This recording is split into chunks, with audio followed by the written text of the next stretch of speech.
Hello everyone, for OneWrestling.com. This is Bill Apter, Austin Aries. Welcome to the Apter Chat. What's going on, Bill? It's been a while, man. Yeah, it's good to see you. Yeah, good to be seen, I always say. Last time I saw you was close to 6 or 7 months ago, I think.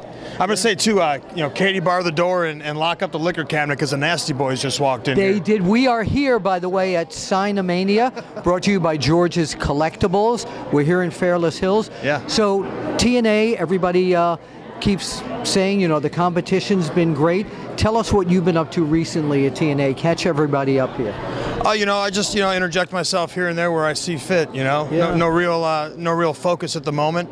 But I think that once the new year rolls around, hopefully we'll see some renewed focus and recapturing some type of championship, right? Because people like to have championships, don't they? I do. I would hope so. Yeah. I would hope so. They look good on my waist too, people tell me. So, yeah. So what, especially in photos, yeah. Absolutely, yeah. Right. With just easy to photograph. Just the championship belt photos. Those are the ones that sell. I sell a lot of those ones here. Do you really? Yeah. Do you really? Yeah. Tell us about your experience going from the indie groups into a major company like TNA. I don't think we ever talked about that. What was the transition like for you? Did you have to change a lot of what you did in the indies?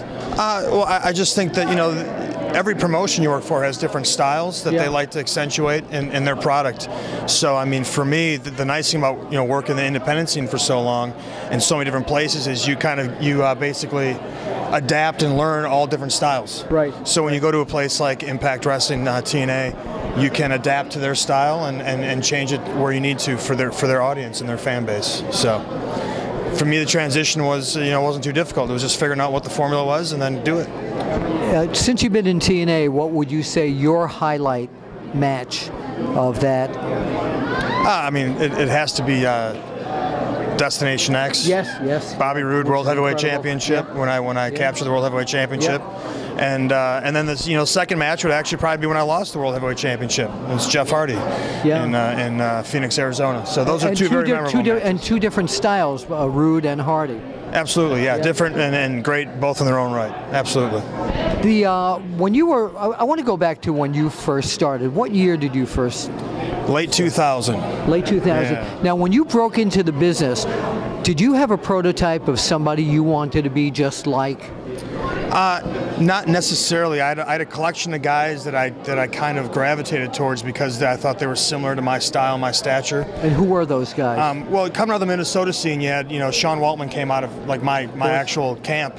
So he was a guy we all would look to as a guy who was kind of undersized. X-Pac, just in case you don't. Sean Waltman. Yeah. And then Jerry Lynn was another guy who came out of that scene. Absolutely. So those are kind of like two cruiserweight, light heavyweight guys that us as Minnesota guys could look to and go, these guys made it despite not being huge monsters. Yes. And then you had guys like Eddie Guerrero and Dean Malenko and Chris Benoit and Chris Jericho, who all were guys that were like under six feet tall that were making names for themselves and were just some of the best in-ring wrestlers you could find. I mean, those were the kind of guys, Dynamite Kid, going back even further, guys like that. So those are the kind of guys in my mind that I try to maybe pattern myself after here and there. And you did a good job of it. Well, but you developed your own style based upon your role models. Well, I appreciate that, and that's important. Take the influences you have and then develop that into who you are. The dream match of all time for you could be anyone from the past or a current guy. If you could, well, let's do the past. If you can go back in history and there was that one guy that you would have loved to have headlined any major arena with, who would that guy be?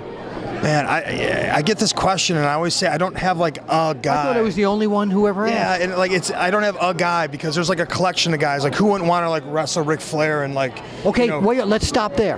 Let's stop there. Ric Flair. Sure. All right. Just as an example. So we're going to go back in history. Ric Flair in his prime tonight against Austin Aries. The site, Madison Square Garden. Ric Flair is watching this. You're going out to the ring in 2 hours. Tell us why tonight, Austin Aries, you will be beating Ric Flair. You can't do this to me. I can't cut a promo. I already did. Right here. What would it have been like though for you to? Bill, I'm changing my answer. That's it. That's it. But what would it have been like for you to get in the ring against Ric Flair? Well, you know, when I think of the guys that I want to face, it's about who are the guys that were on the very top. Yeah. You know, because I mean, as the wrestler, that's where you want to be. So my answers are always like Ric Flair, Hulk Hogan, or Vince McMahon. You know, because like Vince McMahon. Sure, if you're wrestling Vince McMahon, like obviously you're in the top of the the top of the food chain. I guess so. Yeah. But then, you know, besides that, then there's a whole other category. You notice he didn't mention he wanted to wrestle Dixie Carter.